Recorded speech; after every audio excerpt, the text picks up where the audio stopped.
You ask Tiger to solve. This deals with linear equations with one unknown. The final result is n equals -20. Let's solve it step by step. Swap sides. Group all constants on the right side of the equation. Add 8 to both sides. Simplify the arithmetic.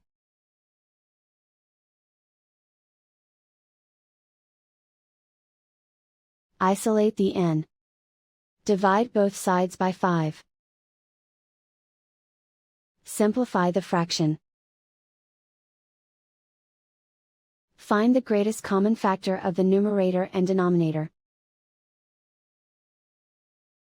Factor out and cancel the greatest common factor. And so the final result is n equals -20.